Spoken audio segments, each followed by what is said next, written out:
미국 사람들이 이상한 조사를 했습니다. 사람들이 어떤 단어를 가장 많이 사용할까? 그래서 50개 단어 중에서 1등한 단어가 있습니다. 28%를 차지했는데요. 그 단어가 뭘까요? 땡큐입니다. 땡큐. 고맙습니다. 감사합니다. 미국 사람들은 습관적으로 이렇게 감사하는 사람들이죠.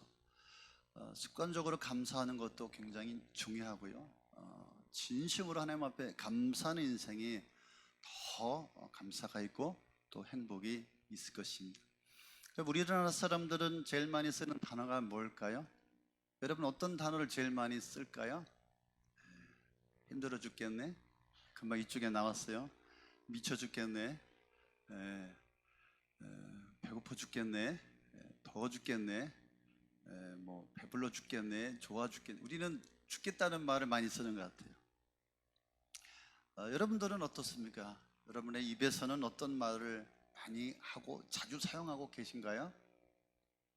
그 사람의 생각하고 있는 것이 입으로 뱉어지게 되는 것이죠. 늘 우리 삶 속에 고민하고 생각하고 있는 것들이 우리의 입에 나타나게 되어 있습니다. 오늘은 맥주감사주일입니다. 그래서 발음을 잘해야 됩니다. 맥주감사주일이 아니라 맥추감사주일입니다. 맥주를 생각하시는 분이 있으시면 안 됩니다. 보리의 추수를 끝내고 하나님 앞에 드리는 예배 절기였습니다. 우리가 드려야 하는 이 맥주감사, 하나님께서 이스라엘 백성들에게 주신 명령 중에 절기 중에 하나입니다. 하나님께서 모세에게 명령하셨어요. 이제 출애굽한 다음 세대, 이 세들이 이제 하나님께서 약속하신 가나안 땅에 들어가면 그곳에서 농사를 지어서 추수한 첫 열매를 하나님 앞에 가지고 와라. 그래서 하나님 제단에 놓고 아뢰라, 보고하라. 그래서 오늘 설교의 제목이 아뢰와 같이 보고합니다. 총회하는 것 같아요. 오늘 아뢰와 같이 보고합니다. 여러분의 인생을 6개월 동안 다시 한번 뒤돌아보면서 평가하면서 하나님 앞에 아뢰입니다. 아뢰와 같이 보고합니다. 그런 추수 맥주감사 예배가 되어지길 바랍니다. 출애굽 1세대들은 다 어디 갔습니까? 수백만 명이 다 광야에서 죽었잖아요. 여호수아와 갈렙만 빼고 다 죽었어요. 그래서 그들이 죽기까지 하나님께서 기다리지 않았을까? 그들은 왜 죽었습니까? 그들은 원망하고 불평하고 그래서 주신 은혜를 은혜로 여기지 않고 소홀히 여기고 가볍게 여기고 화를 내고 짜증을 내고 자기 뜻대로 하나님의 뜻을 무시하고 자기 나름대로 하나님의 생각들을 해석하여서 그러다가 결국은 다 죽음을 당하고 말았습니다. 그래서 지금 모세는 이스라엘 백성들이 40년 광야 생활을 끝나고 이제 가나안 땅에 바라보는 모압 평지에서 하나님의 음성을 듣고 다음 세대들에게 이 중요한 메시지를 전하고 있습니다. 이제 이 다음 세대, 출애굽 2세대들이 어떻게 해서든지 이제 하나님의 축복을 받아야 되겠고 그 하나님의 축복을 누리고 살아야 되겠기에 정말 하나님께서 주신 그 말씀을 그 다음 세대들에게 명령하듯이 전하고 있습니다. 그래서 신명기를 한마디로 말한다면 신명기는 뭐냐면은 하나님의 말씀, 주신 명령대로 살기만 하면 너희들이 잘 된다. 너희들이 복을 받는다. 너희들이 너희들 마음대로 너희들의 고집대로 너희들의 생각대로 너희들의 뜻대로 살면은 안 된다. 하나님의 생각, 하나님의 뜻, 하나님의 계획, 하나님의 기준에 맞춰서 살아갈 때 너희들이 계획하지 못했던 까지도 너희들이 실수한 것까지 너희들에게 부족한 것까지도 우리 하나님이 채우실 것이고 도와주실 것이고 너희들이 가나안 땅에서 하나님의 축복을 누리며 살아가게 될 것이다. 그래서 모세가 다음 세대들에게 이 메시지를 전하고 있습니다. 그래서 이렇게 살아라 저렇게 살아라 이것을 지키라 저것을 지키라 명령을 주면서 오늘 우리가 26장에 왔어요. 그래서 오늘 26장에 우리가 말씀을 읽어보니까 2절에 4절에 10절에 동일한 말씀들이 같은 의미의 말씀들이 있습니다. 이것은 뭐냐면 오늘 우리를 불편하게 하는 말씀입니다. 뭐냐면 하나님 앞에 가지고 와라. 하나님 제단 앞에 놓아라. 하나님 앞에 드리라라고 말씀하고 있습니다. 그래서 오늘 주 하나님 앞에 아뢰고 보고하라, 가지고 오고 제단에 놓고 하나님 앞에 드리라라고 말씀하고 있습니다. 우리가 신앙생활하면서 제일 불편한 게 뭐죠? 하나님 앞에 무엇을 드리라, 무엇을 가져오라 할 때 우리는 참 불편해합니다. 목사님들도 이런 설교하기가 참 부담스러워요. 이런 설교를 안 했으면 좋겠는데, 성도들에게 하나님 앞에 가지고 오세요, 하나님 제단에 놓으세요, 하나님 제단 앞에 드리세요 라고 말할 때 우리 목사들은 여러 가지 만감이 교차합니다. 이런 설교를 듣고 성도들이 어떻게 이해할까?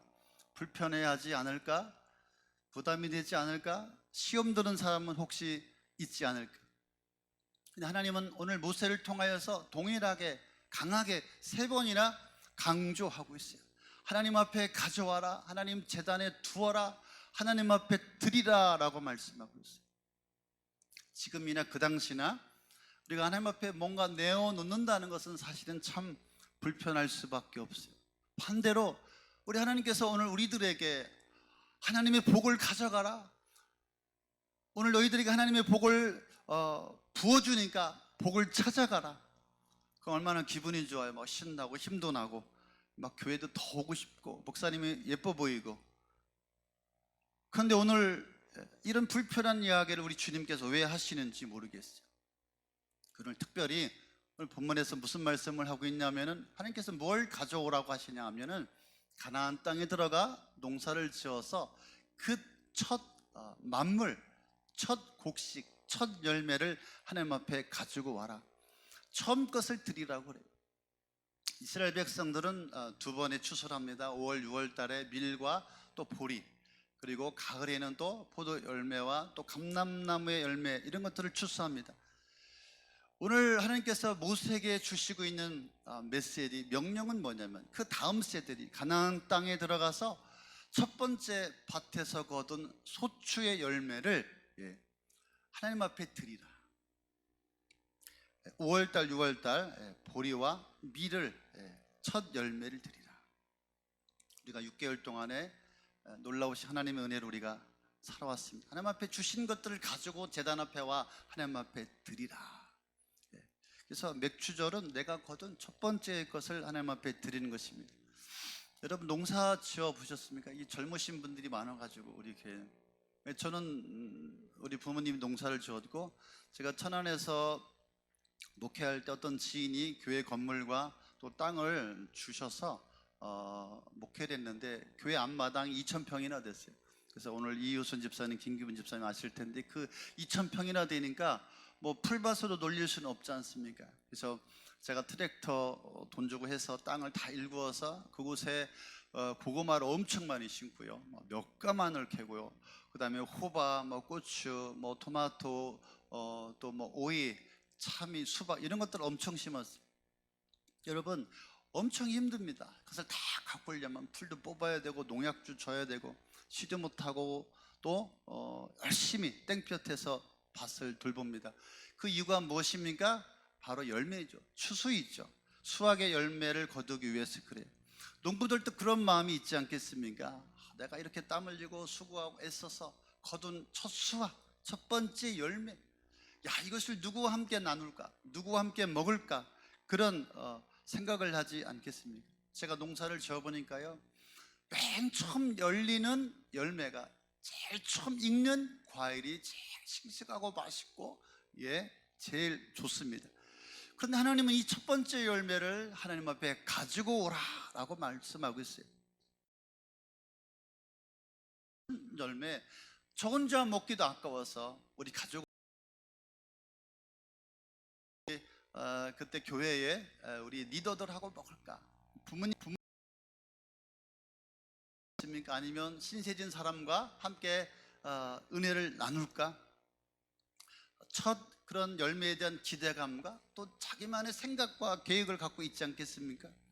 근데 우리 하나님 이것을 싸그리 무시하시고 첫 번째 것은 나에게 가져와라, 나 제단 앞에 놓아라, 나에게 드리라 라고 우리 하나님은 말씀하고 있습니다. 농사는 내가 열심히 지었는데 어이가 없는 이야기가 아니겠습니까? 수고는 내가 하고 땀은 내가 흘리고 내가 고생했는데 내 생각, 내 뜻은 무시하고 하나님 앞에 가져오라고 하니 아마 기분이 많이 상하지 않을까 싶습니다. 여러분들도 그런 생각이 들 때가 있죠. 내가 세상에서 얼마나 진짜 고생해서 힘들게 땀 흘리고 열심히 일하고 수고했는데 교회에 오면 하나님 앞에 드리라, 하나님 앞에 놓아라, 하나님을 섬기라고 말한다 이 말이죠. 그런 말을 들을 때 기쁘고 행복한 사람은 과연 몇 명이나 될까? 불편하지요. 부담스럽죠. 그런 이야기 때문에 교회 안 나오시는 분도 적지 않습니다. 신앙생활 하다가 잘하다가 이런 소리에 빈정이 사서 교회를 떠나가는 분들도 있어요. 저는 목회하면서 이런 분들을 너무나 많이 보았어요. 또 전도하다 보면은 전에는 교회 열심히 다녔는데 목사님이 헌금을 하라고 해서 제가 그만뒀습니다. 참 안타깝습니다. 그렇게 말한 목사님도 문제고 그렇게 받아들인 성도도 문제가 아닌가 싶습니다. 근데 이 말씀은 제가 하고 싶은 말씀이 아니에요. 오늘 주님께서 말씀하십니다. 3번이나 이스라엘 백성들에게 강조하고 있어요. 하나님 앞에 가져오라, 하나님 앞에 드리라, 하나님 제단 아래 두라. 이것을 아버지 앞에 놓고 예배하라. 여러분, 우리가 어떻게 해야 될까요? 여러분, 하나님께서 이것을 굳이 우리에게 요구하시는 이유가 무엇일까요? 하나님이 돈이 좀 필요해졌을까? 하나님께서 내가 먹는 양식을 좀 뺏어서 하나님도 좀 드시려고 그러시나? 다른 것도 아니고 모든 토지소산의 첫 번째, 첫 열매, 첫 수확을 하나님 앞에 드리라고 하는 이 아버지의 마음은 어떤 생각일까요? 여러분, 하나님을 절대 오해하시면 안 되십니다.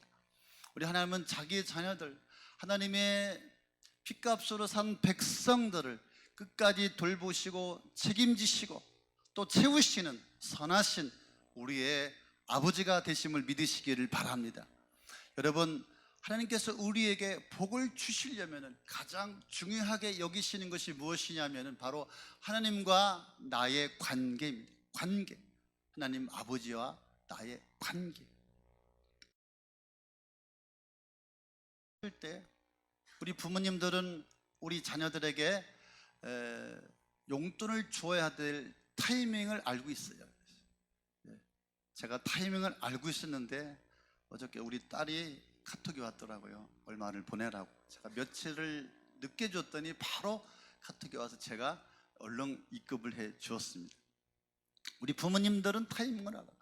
저는 80년 후반에 서울의 아현동 중림동에서 이렇게 자취하면서 대학을 다녔는데요.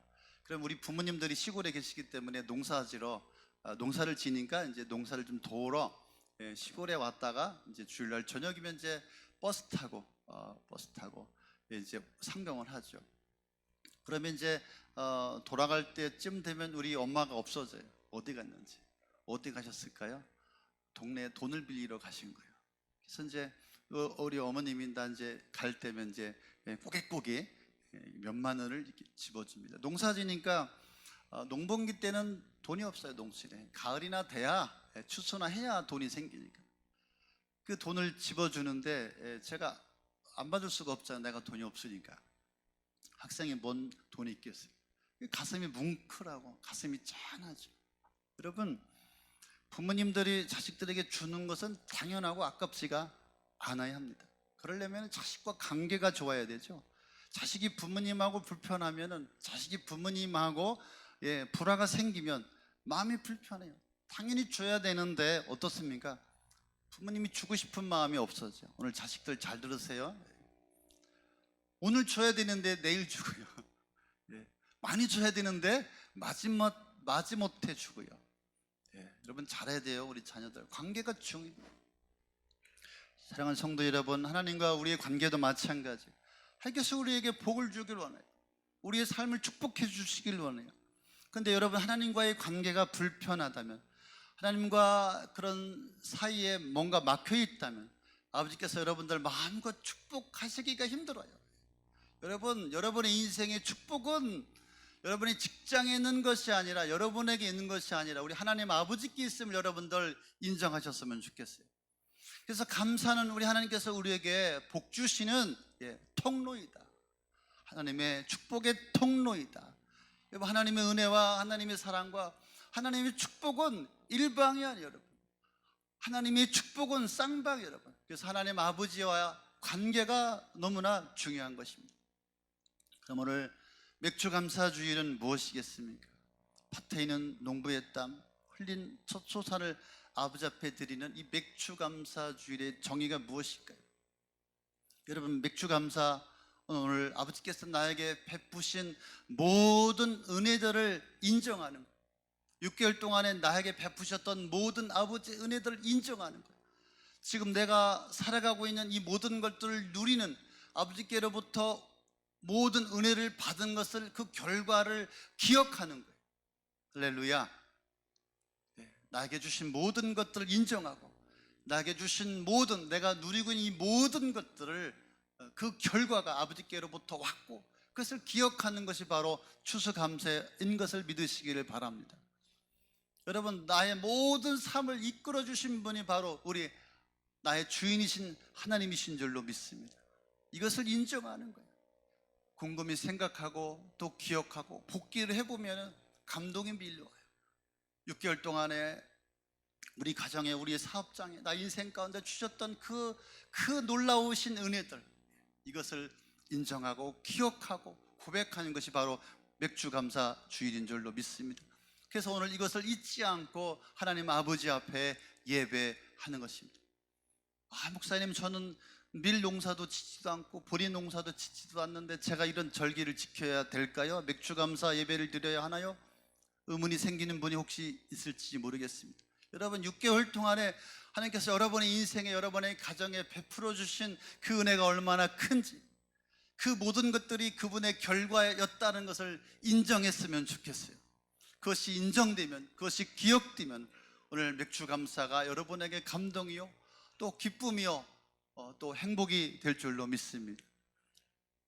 여러분, 하나님이 인정되는 사람, 하나님께서 나에게 베푸신 모든 것들이 기억되는 사람은 감사하지 않을 수가 없습니다. 그렇다면 우리가 무엇을 인정하고 무엇을 기억했으면 좋겠습니까? 제일 중요한 것은 아버지께서 내게 베푸신 바로 구원의 은혜입니다. 5절에서 10절까지 말씀해 보니까 이스라엘 백성들이 그 이집트에서 너무나 고통을 당했어요. 강제 노동을 하고 또 학대를 당했어요. 그래서 이스라엘 백성들이 하나님 앞에 살려달라고 울부짖으며 기도했어요. 비참하게 사는 것, 억눌린 것, 울부짖는 것, 짓눌린 것을 우리 하나님께서 그들의 기도를 들으시고 하나님의 기적과 이적을 베푸셔 하나님의 은혜로 그들을 젖과 꿀이 우는 땅으로 인도하시는 놀라운 구원의 은혜를 베풀어 주셨어요. 그래서 그들이 아버지께서 주신 가나안 땅에 들어가 농사를 지어서 아버지께서 허락하신 그 농산물, 첫 그 곡식물들을 하나님 앞에 드릴 때 그들이 얼마나 감동이었고 얼마나 그 깊은 눈물이 솟구쳐 나왔겠습니까? 그래서 나에게 주신 이 첫 열매를 아래와 같이 보고합니다. 하나님 앞에 드립니다라고 그들이 고백하고 있는 것입니다. 또 그들이 430년 종살이 했다면 그들은 소망이 없는 거예요. 그들이 20년 30년 노예도 아니었고 430년 노예로 살았어요. 얼마나 소망이 없는 민족의 인생이었습니까? 뿐만 아니라 그들이 광야 40년을 걸어오면서 그들이 뭘 했습니까? 그 200만 명이 자기들이 뭐 밥을 해 먹었습니까? 옷을 만들었습니까? 그들은 한 것이 없어요. 우리 아버지께서 먹이시고 또 입히시고 채우시고 보호하여 주셔서 모든 것들을 책임져 주셨어요. 그래서 그들이 가나안 땅에 들어와 첫 곡식을 드릴 때 얼마나 기쁨이, 얼마나 큰 감격이 있었습니다. 그래서 이것을 하나님 앞에 놓고 그들은 하나님을 경외하며 하나님 앞에 가져와 예배를 드리고 있는 것입니다. 여러분, 오늘 우리가 여기 앉아 있는 것은 하나님께서 6개월 동안에 지난 시간에 크고 작은 우리의 삶에 하나님의 구원이 있었기 때문에, 구원이라고 하는 것은 우리가 죽어서 꼭 천국 가야만이 구원이 아니라 우리가 이 땅에 살면서 내 힘으로 헤쳐나갈 수 없는 현실 가운데 우리 아버지께서 나를 돌보시고 인도하시고 먹이시고 책임져 주신, 이끄신, 건져주신 그 구원의 은혜가 저와 여러분에게 있는 것입니다. 이것이 여러분 정말 인정되어지고 이것이 기억되어지고 고백되어질 때 우린 진정으로 맥주감사의 예배를 드릴 수가 있는 것입니다. 또 우리가 무엇을 인정하고 무엇을 기억해야 되겠습니까? 우리 하나님 아버지께서 우리에게 매일매일 베풀어 주신 바로 은혜인 줄로 믿습니다. 시간 매일매일 우리를 사랑하여 주셔서 베풀어 주신 놀라우신 은혜입니다. 성경에서 그렇게 말하고 있습니다. 내 토시의 소산과 너와 너 집에 베푸신 은혜를 기억하라. 여러분, 농부가 나가서 밭을 일구고 또 씨를 뿌리고 또 열심히 잡초를 뽑아내고 최선을 다해서 밭에 농작물을 여러분 가꿉니다. 그러나 아버지가 비를 주지 않고 아버지가 햇빛을 주지 않고 아버지께서 계절의 변화를 주지 않는다면은 그 농작물의 수확을 거둘 수가 없는 것입니다. 요즘에 여러분 사과가 비싸졌어요. 배가 비싸져서 저희는 어려서부터 한 40년 배과수원 농사 또 사과과수원 농사를 지셔가지고 저는 늘 흔했거든요. 근데 이제 너무 비싸가지고서 먹을 수가 없어요. 기후가 달라져서 그런 것이 아니겠습니까? 여러분, 우리가 아무리 좋은 음식을 먹어도요, 건강을 아버지께서 주지 아니하시면 소용없는 거예요. 우리 자녀들이 열심히 공부해도 여러분 하나님께서 지혜를 주지 아니하시면 소용이 없는 거예요. 우리가 나가서 열심히 일하고 사업하지 않습니까? 그러나 아버지께서 그 결과물을 주지 않으신다면 우리는 누리고 우리가 먹을 수가 없는 것이죠. 여러분, 아침부터 저녁까지 매일매일 우리 아버지께서 우리의 삶의 은혜를 베풀어 주셨음을 믿으시기 바랍니다. 우리의 삶에 관여하여서 깊이 관여하여서 우리를 돌보시는 은혜를 인정하고 기억하고 그렇게 다시 한번 감사할 때 진정한 맥주 감사 주일이 될 줄로 믿습니다. 말씀해 보니까 아버지 앞에 감사를 드릴 때 예물을 가져오라고 합니다. 감사할 때 두 가지로 감사해야 돼요. 예배를 드리며 예물을 드리며 예물을 가져와 아버지 앞에 감사를 드려야 돼요. 먼저는 여러분 감사의 대상이 하나님 아버지가 되어야 할 줄로 믿습니다. 감사의 대상이 우선 먼저 우리 아버지, 남편이 아니라 삼성이 아니라 나 스스로가 아니라 사람이 아니라 그럼 불신자예요. 하나님을 인정하지 않는 믿음이 없는 그런 사람의 수준입니다. 여러분, 하나님께서 나에게 주신 모든 은혜들을 먼저 우리 아버지 앞에 감사하고 영광을 돌려야 할 줄로 믿습니다. 이것이 진짜 감사입니다. 여러분, 감사의 대상은 나에게 모든 것을 베풀어 주신 바로 하나님 아버지입니다. 또한 하나님 아버지뿐만 아니라 사람에게도 감사해야 돼요. 하나님에게는 감사하는데 사람에게 감사하지 않는 뻔뻔한 인간들이 있어요. 남편에게, 아내에게, 부모에게, 자녀에게, 스승에게 감사해야 돼요. 학생이 여러분 감사하면은 그런 마음이 들어요. 야, 참 많은 사랑을 받았구나. 오래 기억이 됩니다. 그런데 감사하지 않는 사람도 오래 기억됨을 여러분들 깨달으시길 바랍니다. 마땅히 감사되는데 감사를 안 해요. 그래서 표현은 안 하지만은 마음이 좀 불편합니다. 언짢습니다. 감사는 먼저 하나님 앞에 해야 되고 그리고 또한 사람에게도 감사할 수 있는 사람이 되어야 합니다. 오늘 성경에서 오늘 뭐라고 말씀하고 있습니다? 감사를 나누라.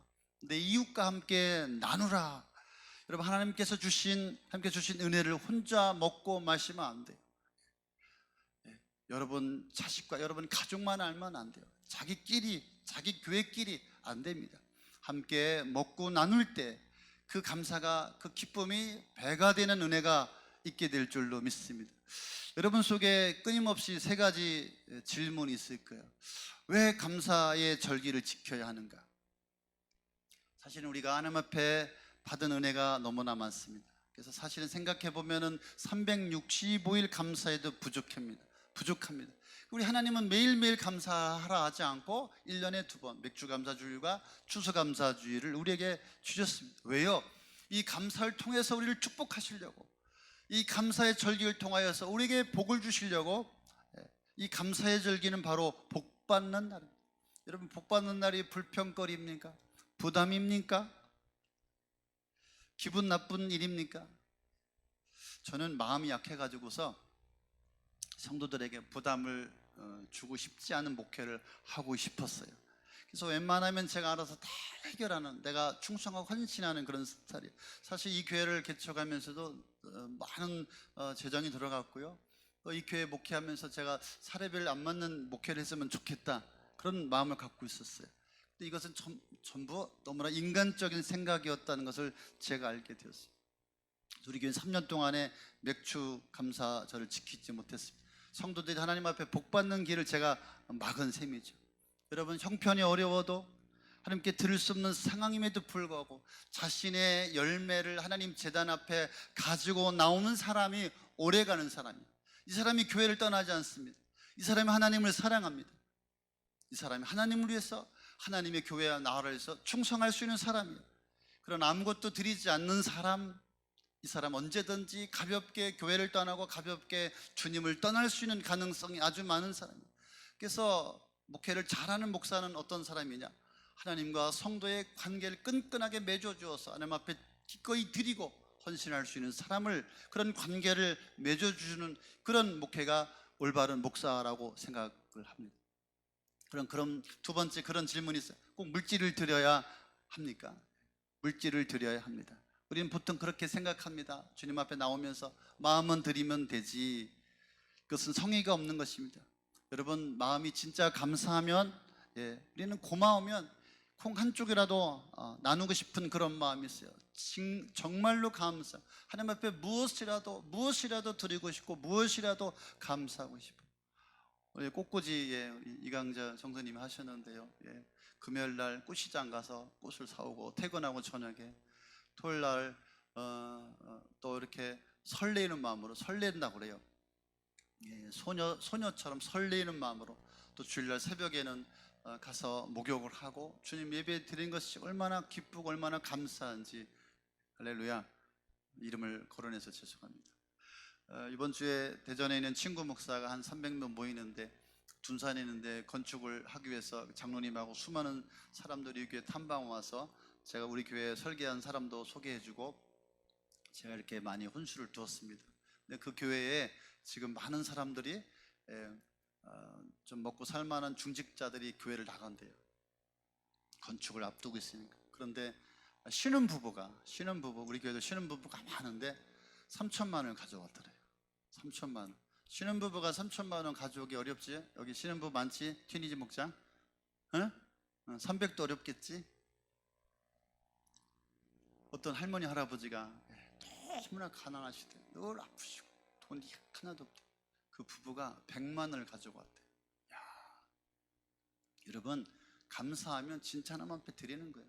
감사하면 주님 앞에 내어놓는 것입니다. 제가 목회하면서 의문이 있어요. 목사님 은혜 받았어요. 눈물을 흘리면서 하나님께서 저에게 큰 깨달음과 또 놀라우신 축복을 함께하여 주셨어요. 그런데 감사하지 않습니다. 아버지 앞에 감사하지 않습니다. 정말 고마우면 감사해죠. 부부가 살면서 맨날 사랑한다고 말만 합니다. 짝퉁 가방이라도 하나 줘야지 좋아하지, 맨날 입으로만 사랑한다고 그러면 짜증나요. 여러분, 아내분 그렇죠? 실증나요. 계속 물음이 있어요. 이 남자가 나를 좋아하고 나를 사랑하는가? 뭐라도 줘야 돼요. 하나님 진짜 감사해요. 하나님 진짜 고마워요. 그러면 여러분, 어떤 표현이라도 하나님 앞에 감사할 수밖에 없는 거예요. 유대인들이 지키는 절기가 아닙니까, 목사님? 유대인들의, 이스라엘 민족의 절기인데 왜 우리가 지켜야 합니까? 여러분에게 물어보겠습니다. 예수님은 한국 사람입니까? 여러분들이 구원을 유대인 예수님에게 받았습니까? 구원은 유대인 예수님에게 받고 유대인의 절기라고 지킬 수 없다, 이런 유튜브에 엉뚱한 말도 안 되는 황당한 이야기들이 너무나 많습니다. 그 신앙이 없는 사람들의 이야기예요. 구원받지 못한 사람들의 이야기예요. 우리 아버지께서 우리에게 베푸신 은혜가 여러분 얼마나 큰지 생각해 본다면 감사하지 못할 이유를 찾는 것이 아니라 감사할 이유를 우리가 찾아낼 때 우리의 삶이 더 풍성하고 온전하고 더 행복하고 하나님께서 주신 은혜가 더 감격이 될 줄로 믿습니다. 여러분, 말씀을 한번 적용해 보겠습니다. 여러분, 감사하는 인생이 되십시오. 여러분, 힘들고 어려울 때 감사하는 인생이 되십시오. 여러분이 감사하면 주신 것도 지켜주시고 지금 어려운 상황 속에서도 우리 아버지께서 해결하여 주시고 채워주시는 그런 은혜, 바로 축복의 통로임을 여러분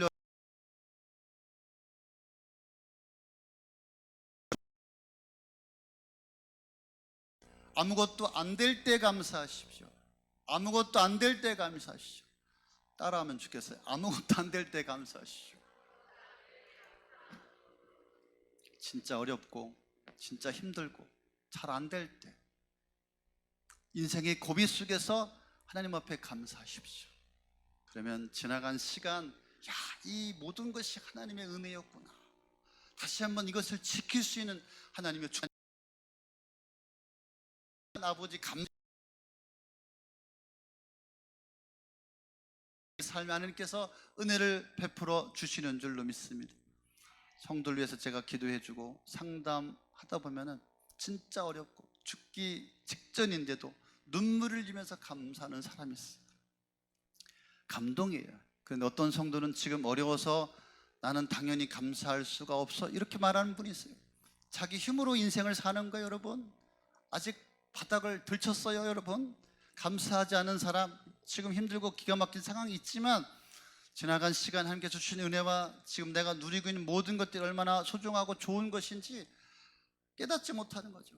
감사하지 못하는 것이죠. 다시 말씀드립니다. 아무것도 할 수 없을 때 하나님 앞에 감사하십시오. 감사가 회복 주실 줄로 믿습니다. 하나님 앞에 감사하는 자가 추수감사 때까지 먹고 입고 마시고 즐기고 누릴 수 있는 은혜를 주심을 믿으시기를 바랍니다. 이 땅에 아직도 문제가 많고 부족함이 많고 해결해야 될 일이 많이 있지만, 그러나 나에게 베풀어 주신 그 작은 것 하나 때문에 눈물을 흘리며 진심으로 아버지 앞에 엎드려 감사할 때, 여러분, 그 감사로 하늘 문을 여시고 땅의 문을 여시고 우리 인생의 문을 열어주심을 믿으시기를 바랍니다. 여러분, 감사가 습관이 되어야 합니다. 저는 신앙의 1세대라 얼마나 힘들고 어려운지 몰라요. 우리 자녀들도 너무나 힘들어요. 근데 제 친구 목사들 보면은 3대째라 얼마나 평탄한지, 그리고 그 자녀들이 얼마나 평안하게 무난하게 지나가는지 몰라요. 믿음의 부모님을 둔 우리 친구들의 이야기를 들어보면은 부모님 세대의 신앙은 참으로 위대했어요. 시골에서 농사 지면서 무, 배추, 이것을 하나님 제단에 드리는 것이죠. 제일 크고 좋은 놈을 뽑아다가 하나님 앞에 드리죠. 또 5월달에는 딸기 농사 지면은 제일 큰 거 좋은 거 바구니 담아서 자녀들도 주지 않고 하나님 제단에 올립니다. 자식들은 생각하죠. 의문처럼 왜 무를, 배추를, 딸기를 드릴까? 부모님들이 이해가 안 됐어요. 그런데 부모님들이 그것이 토지소산의 첫 열매이기 때문에 아버지 앞에 가져와 아버지 앞에 드렸어요. 지금 시간이 많이 흘렀어요. 30년, 40년, 50년이 지났어요. 어떻게 되었을까? 그 친구들의 모습을 보면은 한결같은 간증은 그 아버지 앞에 드렸던 그 자손들이 얼마나 복을 받고 축복을 받고 있느냐, 이 말이죠. 우리가 볼 때 그 부모님들 참으로 아무것도 아니었어요. 배, 부추, 딸기. 그런데 하나님 앞에 갖다 드리는 것이죠. 왜요? 바로 감사가 축복의 통로이기 때문에 그렇습니다. 감사할 때 하나님의 축복의 통로가 열림을 믿으시기 바랍니다. 원망하고 불평하고 짜증내고 이것저것 트집 잡는 인생에게 하나님의 축복이 오겠습니까? 아닙니다. 감사할 때 축복이 열리게 되는 것입니다. 오늘 맥주감사 주일인데 여러분의 삶을 다시 한번 뒤돌아보면서 다시 한번 하나님 앞에 감사할 때 다시 한번 새로운 인생이 열리고 새로운 신앙이 시작되어지고 새로운 삶의 회복이 있기를 예수의 이름으로 축원합니다. 감사를 나누라고 했어요. 나누세요. 혼자 먹지 말고 외국인과 레위 사람들과 당신과 당신의 집안 사람들과 온갖 좋은 것들을 함께 누리라고 말씀하고 있습니다. 여러분, 돌아보면은 교회가 어렵다, 힘들다, 목회가 안 된다. 근데 고독 후숙교회 가운데 또 저에게 주신 하나님의 놀라운 은혜들이 있어요. 어저께도 새가족 환영회를 했는데 감동이었어요. 감동 꽉 차가지고요. 얼마나 큰 은혜가 되는지 모릅니다. 여러분, 우리 함께 감사했으면 좋겠어요. 내일 일을 알지 못하는 것이 인생이 아니겠습니까? 우리 교회에 주신 소중함, 또 가정과 또 사업자, 또 우리 성도들 다 감사했으면 좋겠습니다. 그리고 누릴 줄 알아야 합니다. 자기 혼자만, 자기 식구만, 자기 가족만, 자기 교회만, 자기네끼리만 제가 정말 싫어하는 것입니다. 앞에서 주신 모든 것들을 누릴 수 있는 그런 넉넉한 그런 감사의 인생이 될 때 더 풍성함이 우리 삶에 채워짐을 믿으시기를 바랍니다.